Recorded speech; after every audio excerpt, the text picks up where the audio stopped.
Why do human beings touch one another? Why is touch such an important part of society? Well, it's because we human beings are primates. Monkeys touch one another, therefore so do we. You know, social bonding and whatnot, keeping the tribe together, make sure enough bananas can be found. It's the same reason that humans groom one another and eat insects off of each other's scalps. That's it. That's the reason. That's why we touch. I have nothing more to say. Alright, so I'm being flippant again with our old friend science. I can't help but poke fun at him. He's like that stodgy old humorless mathematics teacher. You remember the one? With the leather elbow guards, and the wrinkles and the spectacles, and the watery milk pale eyes. The poor fellow is bound to end up with a spitwater or two on the back of his jacket while he's up there maundering at the blackboard. There's just no way around it. Alright, so today I want to talk about the importance of human touch, and the ways in which it is a specifically human trait. One not shared, that is, by chimpanzees, bonobos, spider monkeys, and the whole clan of primates. And I'd like to start by doing something a little bit unorthodox for my channel. I'd like to start by giving science its due.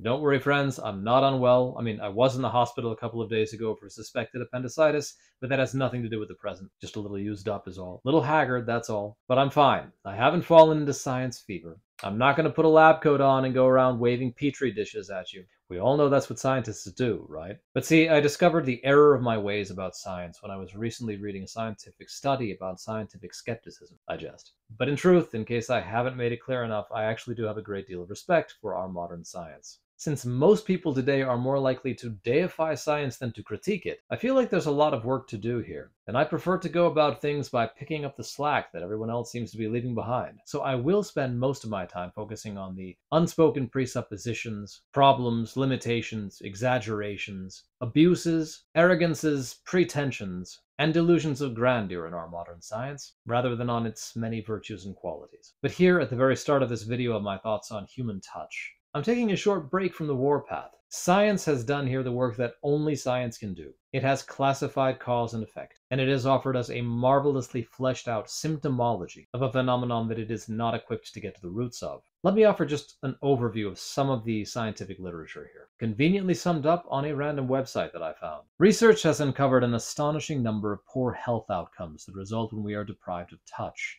The correlation between anxiety, depression, and stress and touch is large and inversely related. It has been found that touch calms our nervous center and slows down our heartbeat. Human touch also lowers blood pressure as well as cortisol, our stress hormone. It also triggers the release of oxytocin, a hormone known for promoting emotional bonding in others. Research also suggests a negative correlation between touch and the severity of borderline personality disorder symptoms.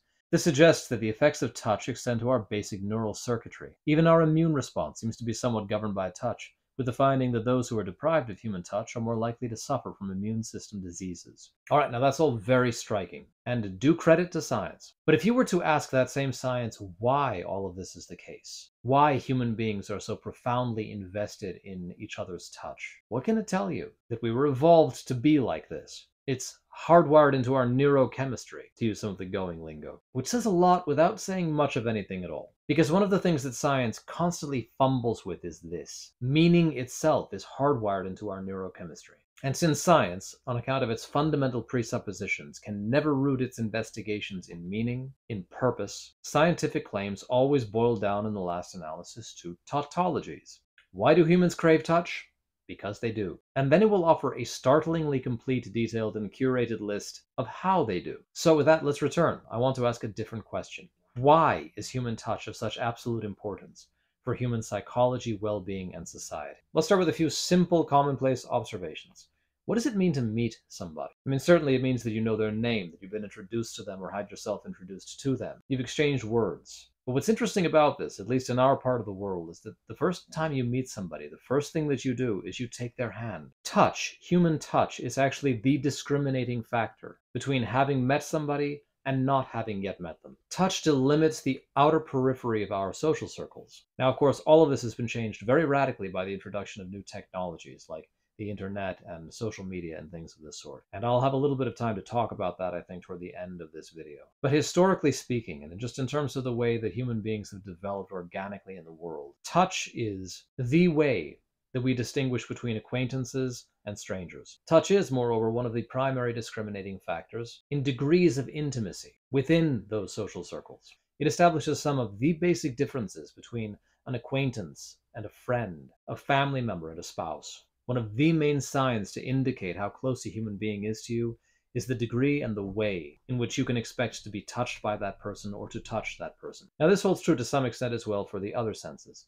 I mean, you will not look at a stranger in the same way that you look at your spouse. At least, I hope not. And some cultures are very strict about where and how you turn your gaze on other people. But the parallel doesn't hold all the way through. Similarly, there are certain things that it would not be appropriate for you to listen in on or to hear if you're not very closely and intimately related to a certain person. If they were involved in certain kinds of discussions, you wouldn't go dropping no eaves, to speak with Samwise Gamgee. And most people are likely to listen. I mean, really listen to somebody that they care about far more than they will listen to a stranger. But for the most part, you see what you see and you hear what you hear. We look at everyone. We listen to everyone. We smell everyone, even when we sometimes don't want to. But touch, and the various kinds of touch, are socially exclusive in a way that the other senses just are not. So it's clear that touch, among all of the senses, has a unique place in our social relationships and hierarchies. This already indicates some of the reasons that there might be a certain importance to this sense above all the others. Touch is a way of directly showing what one values and loves. Alright, so establishing all of that as the premise, the little deeper layer. I want you to imagine for a moment that you have a measuring tape in your hand and you want to measure a portrait which is on a wall some 3 yards away from you. So you stand there and you take the measuring tape out and you try to fix the line right along the edge of the painting. Okay, so there's something wrong here, right? This is not the way we go about it. We walk to the painting and we put the measuring tape against the painting, and that's the way that we measure it. We don't take a measurement from any other part of the room. We don't take a measurement from any other vantage point. This is not just a practical question. Obviously, one of the difficulties there is that anyone could take any measurement they wanted depending on where they were standing. But that's not the real question, because the objective measurement is determined by the object itself. We go to the object in order to discover its true dimensions. We have to touch the object in order to extrapolate that physical element of it. Something strictly analogous happens with our human relationships. When we touch a human being, we're going to that person's physical embodiment. We are recognizing that they are embodied, that they are indissolubly linked to an incarnate form. The idea of the human being as a pure spirit, or as potentially a disembodied spirit, is completely obliterated every time you touch somebody. You are tacitly calling that absurd philosophical question deeply into question. And that's why reincarnation is false. All right, I'm glad we got that in there. Do I need to say it?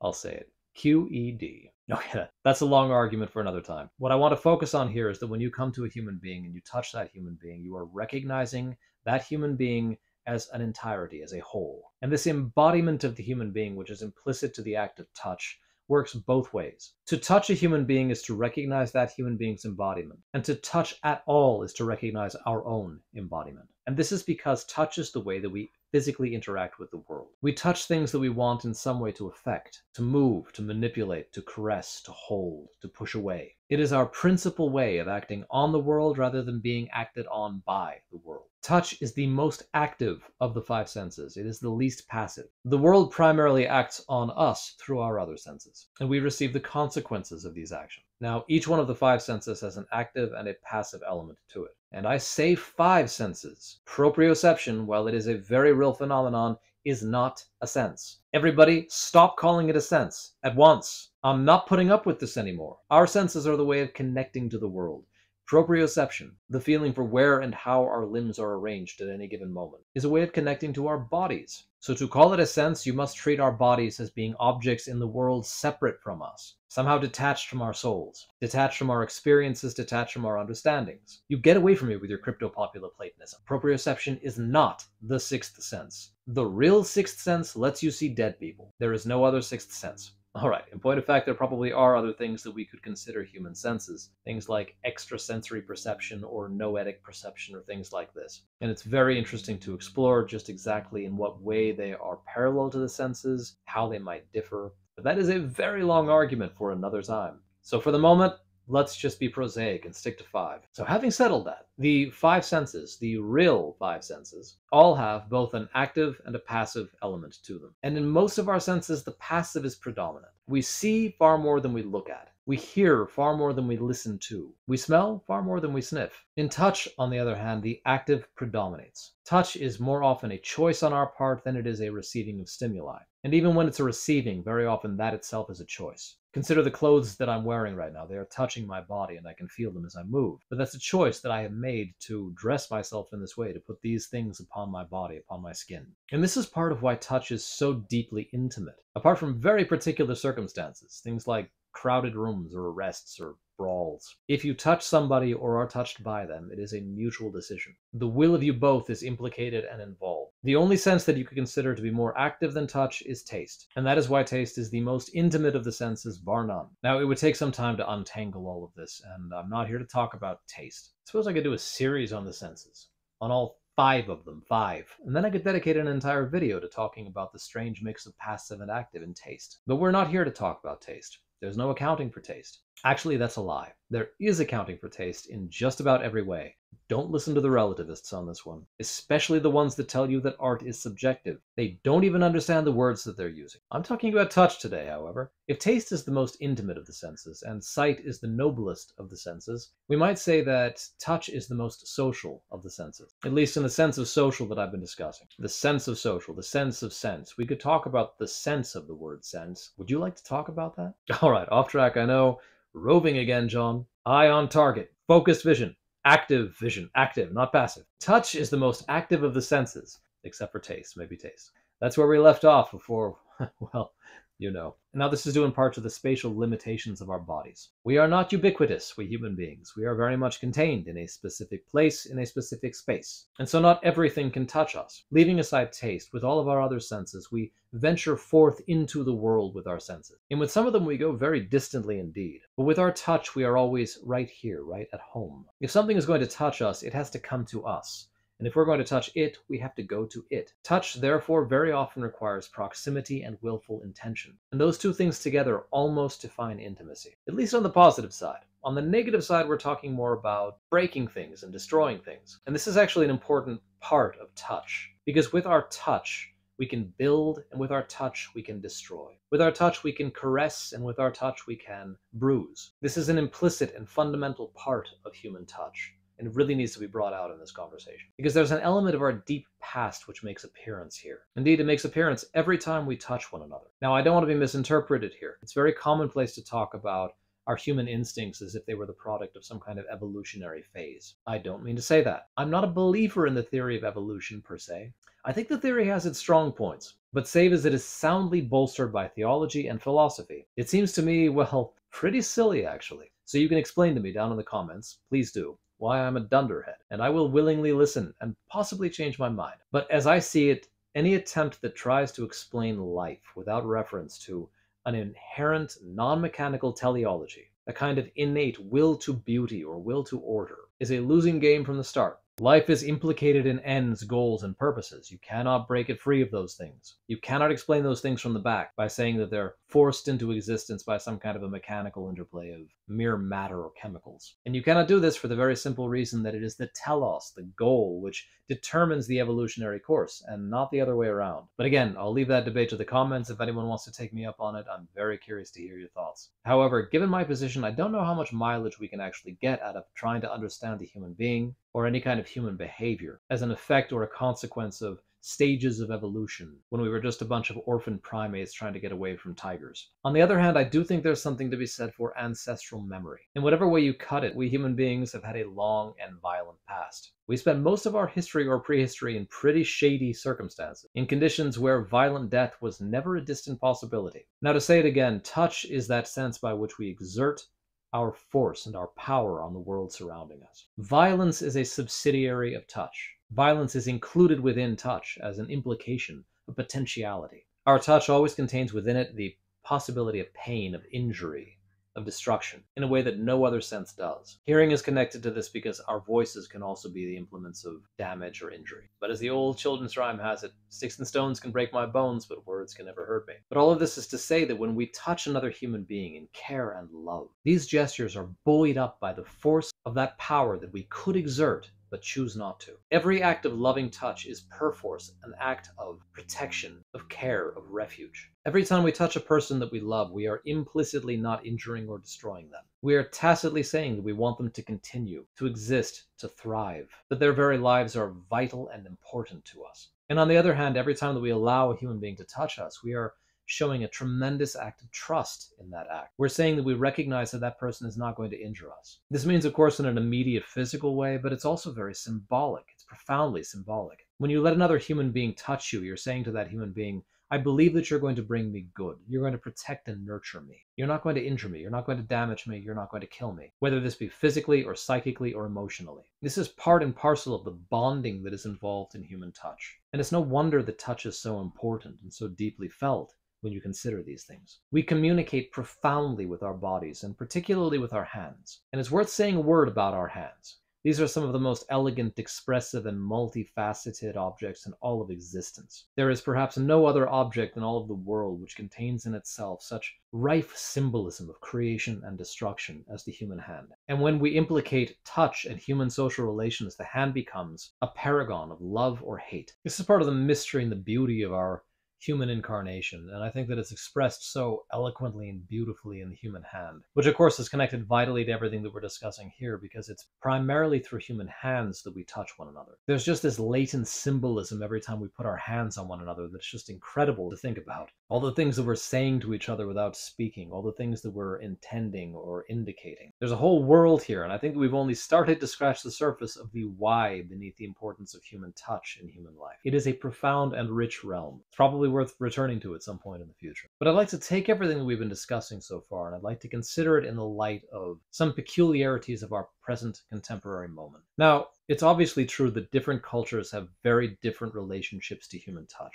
The global south, on the whole, tends to be much warmer in this regard, while the global north and east tend on the whole to be a little bit colder. This is a generalization. There are innumerable counterexamples. But it's clear that there are differences. Where I live now in Italy, it's customary to kiss friends on both cheeks when you greet them or bid them farewell. The Christians of old would kiss one another on the cheek 3 times. Where I grew up, if you attempted something of the kind, you would quickly be punched in the face. In other places in the States, at least a decade back, hugging was becoming very trendy. Hugging everyone, even total strangers, all the time. I often found this uncomfortable. And just as an aside, part of the power and the beauty of human touch is in its exclusivity. It's being restrictive. If intimacy is universal, it is no longer intimacy. Free love, in the sense that it was meant in the 60s and the 70s, is no longer love. But that's neither here nor there, just an aside. The amount of touch that's permitted or expected between human beings in different contexts varies considerably, both geographically and culturally. But in our part of the world, in recent decades, there have been some bizarre changes that I find particularly unhealthy. First of all, in the not-so-distant past in our country,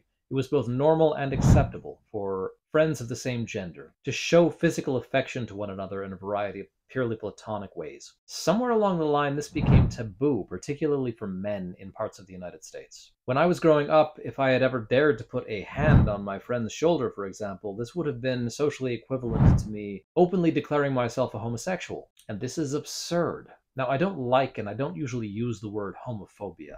I think it's one of the most abused words in our novel lexicon. But I think it actually pretty closely fits the bill here. I'm not talking about fear of homosexuality. I'm talking about the fear of being perceived as a homosexual. It's like you'll do anything in order to avoid people calling you gay, which is a ridiculous thing for any straight man to be worried about. Surely you know your sexuality and you're comfortable enough with it that you don't have to be bothered by what other people say about you. But I think more deeply, it's part of this disease which has really started to get its stride in the United States lately. This disease which fails to understand the nature of masculinity and renders masculinity into a ridiculous caricature of itself. One understands where it came from. With manhood being attacked on all sides in just a variety of obscene and ridiculous ways, it's normal for people to try to defend the older categories. But they do so in such crude ways that the result is often just this grotesque cartoon of an ideal man. And this idea destroys all delicacy in masculinity, all intellectuality, all gentleness. The traditional ideal of the gentleman and the contemporary ideal of the alpha male touch one another at so few points that one is often compelled to wonder if we're speaking of the same gender in these cases. There's enough material here to make for an entirely different video, but for the moment I just want to say, real men should not be afraid of touching one another in friendly ways. This has really been brought home to me here in Italy, where there's not this constant terror of being considered gay. Men here are very physically affectionate with one another. Longtime friends are very physically affectionate with one another, and there is never the least question about about their sexuality. It's just the normal way that things are done. And it makes for a kind of friendship, which I think is difficult to fully develop in the United States because we put all of these completely arbitrary limitations on the way that a person can express his affection to another. All right, so that aside, there's something even more widespread and disturbing afoot in our present day. Our blossoming internet society has, among a great many other things,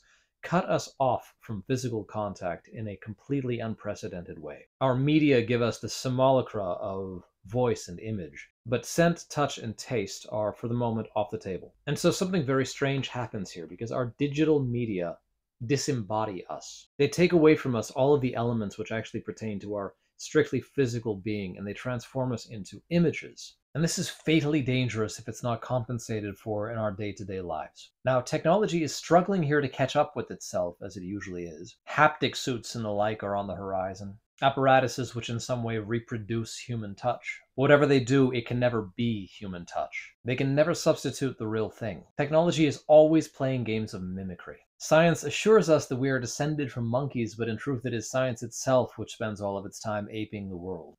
Is the theory of evolution just a highly sophisticated game of I know you are, but what am I? I wouldn't go quite that far. Not quite. But it certainly is playing dangerous games, and it's playing dangerous games with human lives. We cannot predict the full consequences of our continuing immersion in digital realities, particularly as these things cut us off from real interactions with real human beings in our day-to-day lives. But based on everything that we've seen, based on everything that we've said today, based on everything that we could possibly imagine, it is sure that there is going to be a disaster in cutting a human being off from human touch. And we're already seeing this today. I mean, we're seeing this in phenomena like touch starvation. This is a real disease which people suffer from. I saw a video recently of a woman who was talking about how she was never hugged. Nobody ever hugged her. Nobody ever touched her.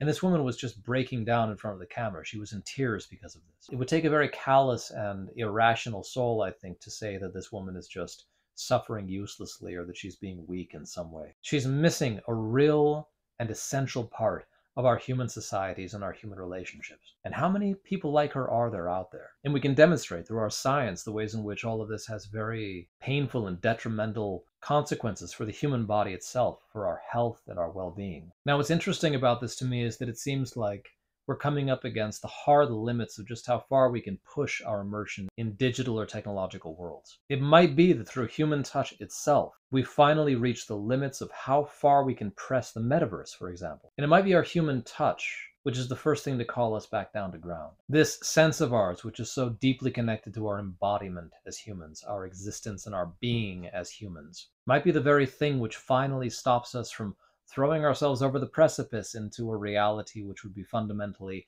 inhuman and destructive of our natures. This flesh, this all too solid flesh of ours, which insists upon its reality constantly, minute by minute, cannot be denied forever. We're made a certain way. We're made to interact with each other in certain ways. We're made to touch one another. This is how we show love. This is how we show care. This is how we establish connections which are long-lasting and permanent. And to subtract this from our human lives is to subtract something fundamentally human from our beings. It is to transform ourselves into lesser or different creatures. But you cannot affect the part without affecting the whole. And sooner or later the castle will come crumbling down if you try to take out blocks that are too important for its standing. So I take heart in this. The resilience of our bodies and the resilience of our psychologies is such that we cannot force them into molds which do not belong to them. We're always being called back to our humanity. And that's a beautiful thing. For all of its theological inaccuracies, there's something about the Sistine Chapel and the painting of God reaching down and touching Adam's finger, just almost touching his finger,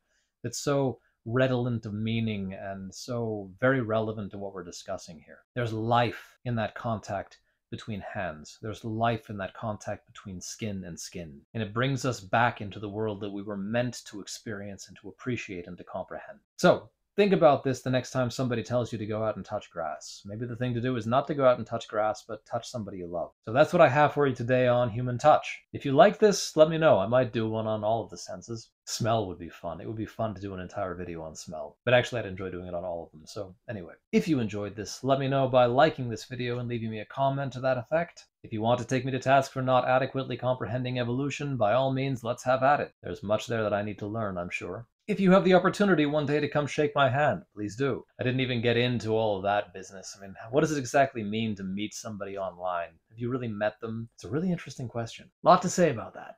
Another video, that's for another video. I want to thank you all for joining me here, for being physically present wherever you are while I'm physically present here, or was, because I'm not any longer. So actually, you're looking at a ghost. Is it a ghost? I mean, what am I really? What am I to you? Okay, good.